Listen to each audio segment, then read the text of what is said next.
This is Francesco Abertino with the Uncensored Report. I just shared an article and I wanted to talk a little bit about it. It's about Social Security and gun control and the end round that a lot of these politicians are doing to get the initiatives, the mandate that they want pushed out. In this case, this happened a while ago. And there was a lot of conversation on alternative media, but nothing really on major media. And basically, Obama came in and he said, "Look, if you get direct deposit with your Social Security check, and they deem that financial help, then you can be deemed incompetent and therefore not own a gun." With this legislation they pushed through. This actually it wasn't legislation. I think it was more of an executive order, if I recall, but I'm not certain on that. So then, which basically meant anyone on Social Security couldn't get a gun because the only way Social Security will send you money is via EFT, and they don't cut you checks. And so the Republicans, they're now in there and they said, look, we're going to do a congressional review to proceed with just nullifying this whole, essentially what they deemed a dubious gun grab. And because this law was unconstitutional, it essentially went and singled out a certain set of Americans, revoking their right to bear arms. And it did it without a lot of reasoning, without a lot of logic, because you're getting an EFT. Well, if you're on Social Security, that's the only way to get paid is via EFT. And so this process basically stripped due process away from Social Security recipients, deeming them unfit and ineligible to own a gun. And again, there was no due process in there. So basically, they would take your name and they could register you with this national instant criminal background check system, which resulted in you not being able to get a firearm.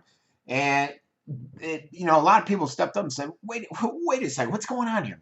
Social Security has no business getting in there and stripping people of their constitutional rights. That's not the way the progressive mainstream media saw it. They went a little crazy. They said, oh, God, the House is voting to roll back Obama's rules on background checks for gun owners. Obama, your regulation that blocked gun sales to the mentally ill is being rolled back. But that's not what it did.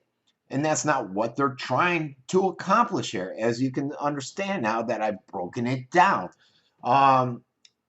Basically, what the House did is reverse an Obama rule, this rule was neither a gun buyers must obtain background checks. It wasn't something about mentally ill couldn't go out and get guns.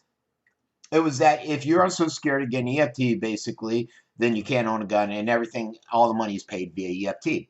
And here's the surprising thing: outside of the mainstream media, the NRA, of course, the GOP, but the ACLU, very progressive, very left-leaning, and the American mental health groups all came to the side of the Republicans on this argument. And this should give us all pause and make us all want to ask the question and just think, why? Why are so many mainstream media outlets out there trying to cheat these people of an opportunity? Why are they out there trying to discriminate against these elderly individuals? Why are they deeming them incompetent just because they're getting a Social Security EFT? It's another way that they do an end around for gun control, folks, because they can't go out and constitutionally just ban the guns. So they try to find ways to ban individuals and stop individuals from going out and getting them. What are your thoughts on this? This has been Francesco Abruzino with the Uncensored